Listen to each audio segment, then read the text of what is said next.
સપ્ટેમ્બરમાં મેઘરાજા બોલાવશે સટાસટી। બંગાળના ઉપસાગરમાં બનશે વરસાદી સિસ્ટમ। 3 સપ્ટેમ્બરથી 9 સપ્ટેમ્બર વરસશે ધોધમાર વરસાદ। સપ્ટેમ્બર મહિનામાં ભારેથી અતિભારે વરસાદનું હવામાન નિષ્ણાંત અંબાલાલ પટેલે અનુમાન વ્યક્ત કર્યું છે।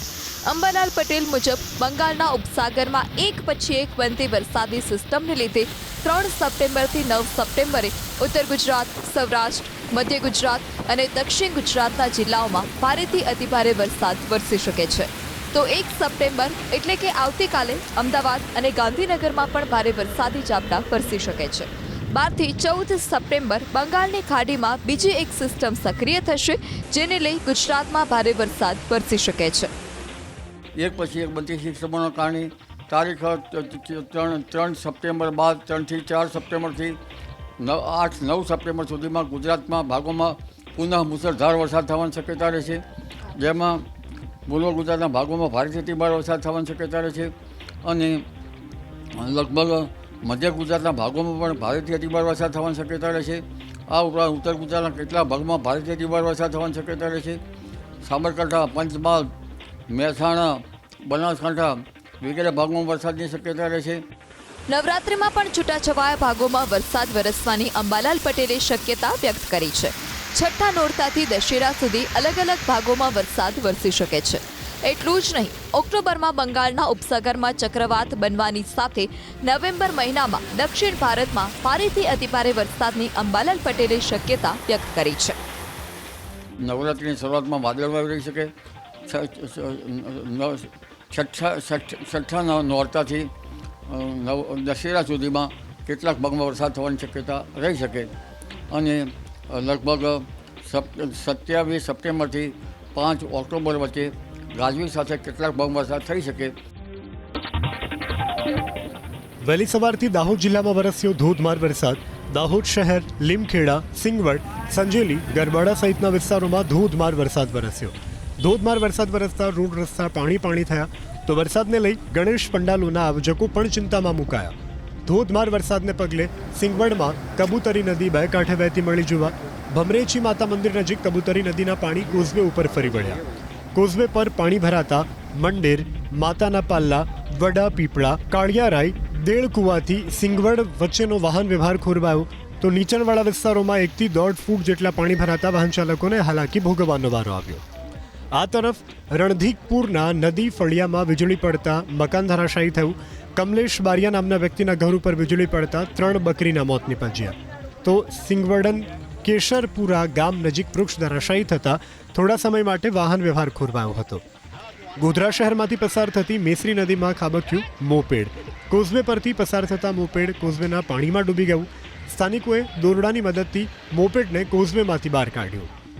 ગોધરા તાલુકાના સાપા અને મોરડુંગરા ગામને જોડતા કોઝવે ઉપર પડ્યા મોટા ગાબડા।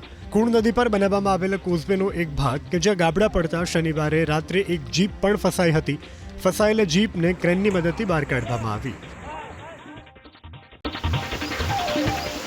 સતત બીજા દિવસે મહીસાગર જિલ્લામાં વરસ્યો ધોધમાર વરસાદ। કડાણા તાલુકામાં 4 કલાકમાં 3 ઇંચ, તો લુણાવાડા તાલુકામાં 2 કલાકમાં વરસ્યો ધોધમાર 1 ઇંચ વરસાદ। જિલ્લાના અન્ય તાલુકાઓ પણ મેઘરાજાનું હેત વરસતા પાણી થયા। કડાણા શહેરની સાથે તલવાડા, ગોધર, ટીડવાસ, જોગણ સહિતના ગ્રામ્ય વિસ્તારોમાં વરસાદ વરસતા ખેડૂતો પણ ખુશખુશાલ જોવા મળ્યા। ભારે વરસાદથી કડાણા તાલુકાના તલવાડા ગામે કાચા મકાનનો એક ભાગ ધરાશાયી થયો। જેસાવાડા ફળિયા વિસ્તારમાં વરસાદ અને ભેજવાળા વાતાવરણને લીધે કાચા મકાનનો એક ભાગ ધરાશાયી થતા અફરાતફરીનો માહોલ સર્જાયો। જોકે દુર્ઘટના સમયે ઘરમાં હાજર પરિવારનો આબાદ બચાવ થતાં કોઈ જાનહાનિ નહોતી થઈ। આ તરફ લુણાવાડા શહેરમાંથી પસાર થતી પાનમ નદીમાં ઘોડાપૂરની સ્થિતિ સર્જાઈ। પાનમ નદીમાં જળસ્તર વધતા ગોધરા હાઈવે ઉપરનું સ્મશાન નદીના પાણીમાં ગરકાવ થયું। એક દિવસના વિરામ બાદ વડોદરાના ડભોઈમાં પણ વરસ્યો વરસાદ। ડભોઈ વડોદરા રોડ ઉપર જોરદાર વરસાદ વરસ્યો। ડભોઈની સાથે ફરતી કુઈ, વેગા, થુવાવી, નડા, અંબાવ સહિતના ગ્રામ્ય વિસ્તારોમાં વરસાદ વરસતા ખેડૂતો ખુશખુશાલ જોવા મળ્યા। હવે આ દ્રશ્યો જુઓ। ખેડા જિલ્લામાંથી પસાર થતી વાત્રક નદીમાં હાલ પૂરની સ્થિતિ છે, ત્યારે વાત્રક નદીના આજ ધસમસતા પાણીના તેજ પ્રવાહમાં કેટલાક લોકો જીવના જોખમે માછીમારી કરતા જોવા મળ્યા। સ્થાનિક પ્રશાસનની સૂચનાની અવગણના કરી કેટલાક લોકો નદી કાંઠે પહોંચી જીવના જોખમે માછીમારી કરતા નજરે પડ્યા। અરવલ્લી જિલ્લામાં મેઘરાજા મન મૂકીને વરસ્યા. માલપુરના ગ્રામ્ય વિસ્તારમાં અણિયોર, વાંકાનેડા, ભેમપોડા સહિતના ગ્રામ્ય વિસ્તારોમાં વરસાદ વરસતા રોડ રસ્તા પાણી થયા. ભિલોડાની બુઢેલી નદીમાં ઘોડાપૂરની સ્થિતિ સર્જાતા બુઢેલી પાસેનો કોઝવે પાણીમાં ધોવાયો. ઉપરવાસમાં ભારે વરસાદથી શનિવારે બુઢેલી નદી બે કાંઠે વહેતી થઈ હતી. બુઢેલીથી પાટિયા કુવા વચ્ચેનો કોઝવે ધોવાતા હાલ પૂરતો વાહન વ્યવહાર ઠપ થયો. આ તરફ મેશ્વો નદીમાં ઘોડાપુરથી શામળાજીના ખેરંચા પાસેના 20થી વધુ ખેડૂતો મુશ્કેલીમાં મુકાયા છે. મેશ્વો નદીના પાણી કોઝવે ઉપર ફરી વળતા ખેતર જવાનો રસ્તો સંપૂર્ણપણે બંધ થઈ ગયો છે. રસ્તો બંધ થતાં સ્થાનિકોએ પણ તાત્કાલિક બ્રિજ બનાવવાની પ્રશાસન સમક્ષ માંગ કરી છે. શામળાજીના ઐતિહાસિક નાગધરા કુંડ મેશ્વો નદીના પાણીમાં ગરકાવ. ઉપરવાસમાં ભારે વરસાદથી મેશ્વો નદી બે કાંઠે વહેતી થતાં નદીના પાણી નાગધરો કુંડમાં ઘૂસી આવ્યા. મોડી રાત્રે થરાદમાં વરસેલા ધોધમાર વરસાદથી નીચાણવાળા વિસ્તારોમાં જળબંબાકાર. કૃષ્ણનગર સોસાયટીમાં વરસાદી પાણી ભરાતા રહીશોને હાલાકી ભોગવવાનો આવ્યો વારો. વરસાદી પાણીમાં સ્થાનિકોના વાહનો ડૂબ્યા તો સોસાયટીમાં જવાનું મુલુપુર માર્ગ પણ વરસાદી પાણી ભરાતા વાહન ચાલકોને મુશ્કેલી પડી. બનાસકાંઠા જિલ્લાના અમીરગઢ, ઇકબાલગઢ પંથકમાં પણ વરસ્યો વરસાદ. હવામાન વિભાગની આગાહી મુજબ ઇકબાલગઢ, જાંજરવા, ઢોલિયા, આંબાપાણી, ગોળિયા ડેરી સહિતના ગ્રામ્ય વિસ્તારોમાં પવન સાથે વરસ્યો વરસાદ. વાદળછાયા વાતાવરણ વચ્ચે સુરત શહેરમાં વરસ્યો વરસાદ. Piplod, Vesu, VIP road, Dumas, university road, city light, Athwa, Pal સહિતના વિસ્તારમાં વરસાદ વરસતા રોડ થયા પાણી. આ તરફ ભરૂચના ચંબુસરમાં શનિવારે વરસેલા વરસાદથી ખેતરો બેટમાં ફેરવાયા.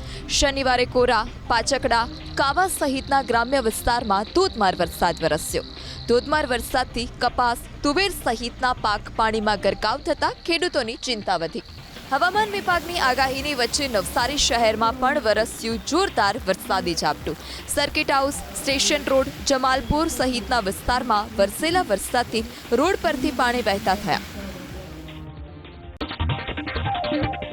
338 ક્યુસેક પાણીની આવક થતાં મહીસાગર જિલ્લાના ખાનપુર તાલુકાનો ભાદર ડેમ 97% ભરાયો.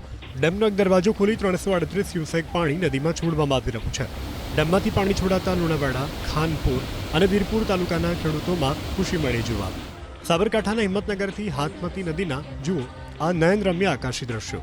પીપલોદી પાસેથી પસાર થતી હાથમતી નદીના આહલાદક દ્રશ્યો એક સ્થાનિકે ડ્રોન કેમેરામાં કેદ કર્યા છે. ડ્રોન કેમેરામાં પીપલોદી વોટરફોલના નયનરમ્ય દ્રશ્યો કેદ થયા. ચારે તરફ છવાયેલી હરિયાળી ડ્રોન કેમેરામાં કેદ થઈ. તો તલોદના આંત્રોલી નજીકથી પસાર થતી મેશ્વો નદી પણ બે કાંઠે વહેતી થઈ. ઉપરવાસમાં વરસેલા ભારે વરસાદથી મેશ્વો નદીમાં ઘોડાપૂરની સ્થિતિ સર્જાઈ. રામપુરાથી આંત્રોલીનો ડીપ બ્રિજ પર નદીના પાણી ફરી વળતા વાહન વ્યવહાર બંધ કરવાની ફરજ પડી. ઉપરવાસમાંથી પાણીની ભરપૂર આવક થતાં ખેડા જિલ્લાની શેઢી નદીમાં ઘોડાપૂરની સ્થિતિ. ઉમરેઠથી ડાકોરને જોડતા જૂના બ્રિજ પર શેઢી નદીના પાણી ફરી વળ્યા. જૂના બ્રિજ નદીના પાણીમાં ગરકાવ થતાં ઉમરેઠથી આવતા વાહન ચાલકોને નવા બ્રિજ ઉપરથી ડાયવર્ઝન આપવામાં આવ્યું. શેઢી નદીએ રૌદ્ર સ્વરૂપ ધારણ કરતા ઠાસરા અને ગળતેશ્વર તાલુકાના ગ્રામ્ય વિસ્તારમાં 8 રસ્તાઓ પણ પ્રભાવિત થયા. તો નદીકાંઠાના 21 જેટલા ગામોને પણ એલર્ટ કરાયા. નદીકાંઠાના ગામના તલાટી અને સરપંચોને પણ ગામ ન છોડવાની સૂચના આપવામાં આવી છે. કડાણા અને પાનમ ડેમમાંથી વણાકબોરી વિયરમાં છોડાયું 1,30,000 ક્યુસેક પાણી. વણાકબોરી વિયરમાં પાણી છોડાતા મહી નદીનું જોવા મળ્યું રૌદ્ર સ્વરૂપ. મહી નદીમાં ઘોડાપૂરની સ્થિતિ સર્જાતા સાવચેતીના ભાગરૂપે ખેડા જિલ્લાથી વડોદરા જિલ્લાને જોડતા બ્રિજને બંધ કરવામાં આવ્યો. ગળતેશ્વર મહાદેવ મંદિર નજીક પણ પોલીસનો ચુસ્ત બંદોબસ્ત ગોઠવી દેવામાં આવ્યો છે. પંચમહાલના પાનમ ડેમમાંથી પાણી છોડાતા પાનમ નદીમાં ઘોડાપૂરની સ્થિતિ. પાનમ નદીની જળસપાટી વધતા લુણાવાડા નાયબ મામલતદારની ટીમ પાનમ નદી કાંઠાના ગામોમાં પહોંચી લોકોને સલામત સ્થળે રહેવા અને નદીના પટમાં ન જવાની પણ સૂચના આપવામાં આવી છે. સાથે જ મહીસાગર જિલ્લાના 23 ગામોને પણ એલર્ટ કરાયા છે. દાહોદ જિલ્લાના લીંબડીથી સિલિયા જતો કોઝવે પાણીમાં થયો ગરકાવ. ભારે વરસાદને કારણે સ્થાનિક નદીમાં પૂર આવતા લીંબડીથી સિમલિયા, મોટા પાડલા સહિતના ગામોને જોડતો કોઝવે પાણીમાં થયો ગરકાવ. કોઝવે ઉપર પાણી ભરાતા વાહન ચાલકો 10 કિલોમીટર ફરી અને જવા મજબૂર બન્યા. અરવલ્લી જિલ્લાના શામળાજીમાંથી પસાર થતી મેશ્વો નદી પણ બે કાંઠે થઈ વહેતી. મોડાસાના બોલુંદ્રા ગામ નજીક મેશ્વો નદીમાં ઘોડાપૂરની સ્થિતિ સર્જાતા ભિલોડા, મોડાસા અને ધનસુરાના નદી કાંઠાના 20 ગામોને એલર્ટ કરાયા. સરદાર સરોવર ડેમમાંથી પાણી છોડાતા વડોદરા જિલ્લામાંથી પસાર થતી નર્મદા નદીનું જળસ્તર વધ્યું. શિનોર કરજણ તાલુકામાંથી પસાર થતી નર્મદા નદી બે કાંઠે વહેતી મળી જોવા. નદીનું જળસ્તર વધતા વહીવટી પ્રશાસને પણ માછીમારોને નદીમાં ન જવાની સૂચના આપી છે. તો શિનોર તાલુકાના માલસર, સુરા શામળ, માંડવા, બરકાલ સહિતના 11 અને કરજણ તાલુકાના સાયરલ, નાની કોરલ, લીલાઈપુરા, મોટી કોરલ સહિતના 11 ગામોને એલર્ટ કરવામાં આવ્યા છે. આ તરફ ભરૂચના ગોલ્ડન બ્રિજ નજીક પણ નર્મદા નદીની જળ સપાટી વધી 19 ફૂટ પર પહોંચી ગઈ છે. ગોલ્ડન બ્રિજ પર નદીનું વોર્નિંગ લેવલ 22 ફૂટ છે, જ્યારે ભયજનક સપાટી 24 ફૂટ છે. ઉપરવાસમાં વરસેલા વરસાદથી વડોદરાની વિશ્વામિત્રી નદી બે કાંઠે વહેતી થઈ. પાણીની ભરપૂર આવક થતાં વિશ્વામિત્રી નદીની જળ સપાટી વધી 12.5 ફૂટે પહોંચી છે. તો આજવા સરોવરની જળ સપાટી પણ વધી 211.65 ફૂટે પહોંચી છે. ઉપરવાસમાં વરસેલા ભારે વરસાદથી પંચમહાલ જિલ્લાના હડફ ડેમની વધી જળ સપાટી. હાલ ડેમમાં 26,000 ક્યુસેક પાણીની આવક થતાં ડેમની જળ સપાટી વધી 165.85 મીટર પર પહોંચી છે. રૂલ લેવલ જાળવવા ડેમના 5 દરવાજા 1.2 મીટર ખોલી 26,880 ક્યુસેક પાણી હડફ નદીમાં છોડવામાં આવી રહ્યું છે. આ તરફ પંચમહાલના પાનમ ડેમમાંથી છોડાયું પાણી. પાનમ ડેમની જળ સપાટી વધીને 127.40 મીટરે પહોંચતા 8 દરવાજા 15 ફૂટ ખોલી 1,65,000 ક્યુસેક પાણી પાનમ નદીમાં છોડવામાં આવ્યું. ડેમમાંથી પાણી છોડાતા પાનમ નદી કાંઠાના વિસ્તારને એલર્ટ કરવામાં આવ્યા છે. તો ઉકાઈ ડેમમાં પણ થઈ પાણીની ભરપૂર આવક. ઉકાઈ ડેમમાં હાલ 1,13,210 ક્યુસેક પાણીની આવક સામે એટલી જ માત્રામાં જાવક જોવા મળી. ડેમના 7 દરવાજા 6 ફૂટ અને 2 દરવાજા 5 ફૂટ ખોલી તાપી નદીમાં પાણી છોડવામાં આવ્યું. ડેમમાંથી પાણી છોડાતા નદી કાંઠાના વિસ્તારને સાવચેતીના ભાગરૂપે એલર્ટ કરાયા છે.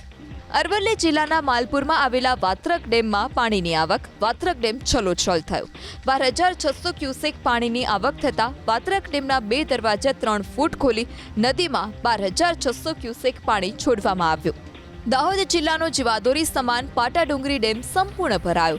પાટાડુંગરી ડેમની જળ સપાટી 170.86 મીટર વટાવતા વરમખેડા, બોરખેડા, ચાલત, મોટી ખરજ, પુંસરી, પાંચવાડા સહિતના કાંઠા વિસ્તારને એલર્ટ કરવામાં આવ્યા.